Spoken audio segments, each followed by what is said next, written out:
Let's now listen to Harriet Agbenyi as she joins us live from Muscat, Oman, where she is attending the Africa Middle East Regional Conference, where global leaders in the capital market are meeting to discuss issues that will affect growth in the various countries. Hello, Harriet. Well, hello, Bolaji. Thank you so much. Thank you for joining us. Now, could you just tell us what's going on at that meeting right now? Well, like you rightly said, it is the 34th IOSCO AMEC meeting. That is the Africa Middle East Regional Committee meeting. It's the first for the year. Now, this meeting is coming at a time when a lot of interest has been turned towards the capital market because it is an opportunity now to raise finance. And so most of the operators who are actually here, that's what they're talking about. Another issue or some key areas that are going to be focusing on this meeting or at this meeting is financial inclusion, financial development, and financial literacy. Of course, we know that the Securities and Exchange Commission there in Nigeria has constantly spoken about increasing financial literacy and financial inclusion as well at the capital market. And so the over 15 countries who are represented here by capital market authorities are going to be talking a lot about that. Now, also at this meeting, it was imperative to appoint a new AMEC chair.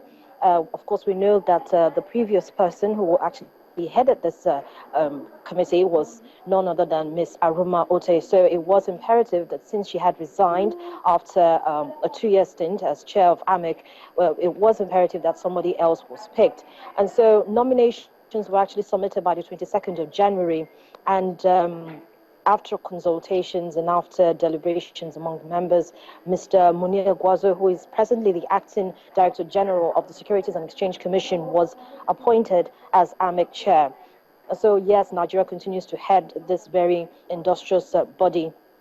Now, most of the issues, as I said, will primarily focus on how to drive more activities towards the capital market. And it's coming at a time when we know that there's been a lot of pressure, both domestically, at least for most economies, and of course internationally. Oil prices have continued to fall. There's no letting up. And so they're thinking about the best ways to see how the capital market can raise funds for the government and for individuals as well.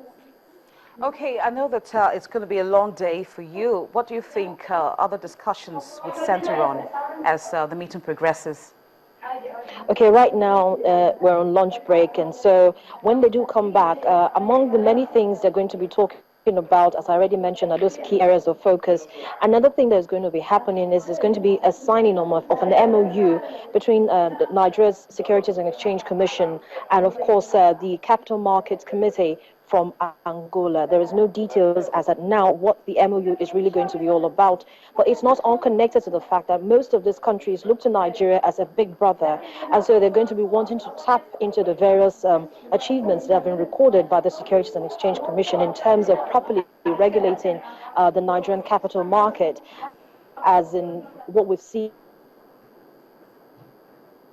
And what we've noticed that is that the Securities and Exchange Commission has collaborated in recent times a lot with the Central Bank of Nigeria, even during the tenure of Ms. Aruma Ote. We noticed that there was a lot of policies, a lot of drive to ensure that there was more financial participation and inclusion at the Nigerian capital markets. A lot of policies, a lot of regulations were actually brought out to ensure the vibrancy of the capital market, which we've also noticed. Now, I must also mention that it's not peculiar that Nigeria at this time, that's the Nigerian capital markets at this time, are suffering drops. As we know, the all-share index and the market capitalization have been fluctuating, but it's not unconnected to the fact that there's been there's this issue with the falling oil prices, and of course investors' participation, investors' apathy towards equities has been on a low.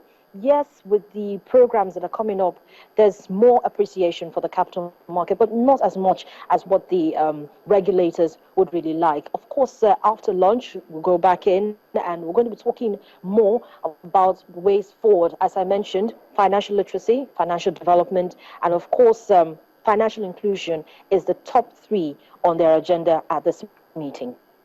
All right, thank you, Harriet. We will get more information from you later. Yes, thank you very much, Bolaji. Harriet Agbenyi, talking to us from Muscat in Oman, where the IOSCO AMEC meeting is going on. It's a gathering of global market leaders, talking about capital market leaders. Of course, Nigeria is also represented by our acting Director General, Mr. Munir Gwazo. Some of the things that Harry talked about are that financial literacy and financial inclusion will be discussed. Of course, that has already been undertaken by the authorities here in Nigeria, but on a larger scale, it will also be discussed by other world leaders. We are also expecting a signing of a memorandum of understanding between Nigeria, that's Nigeria's SEC, and Angola. That will be coming up shortly in the course of that meeting. Of course, there's been collaboration among capital market operators in various countries in Africa. And now that there is a global meeting, issues of a deeper level of cooperation will be discussed. And we also she also told us, rather, that our own former Director General of the SEC, Ms. Aruma Ote, will be stepping down after 2 years as the head of AMEC. And so our acting DG of the SEC, Munir Gwazo, will be stepping in to take over from where Ms. Aruma Ote stopped. You're watching Business Morning. We're coming to you live from Channels Television. Still to come after the break, we will be bringing you Muda Yusuf, who is the Director General at the Lagos Chamber of Commerce and Industry, as he will be talking to us about the impact of the move by the Central Bank of Nigeria to scrap, or rather close, the hour-dash window, and how this move will be impacting businesses, and of course the solutions to some of the challenges that may arise. Please join us again.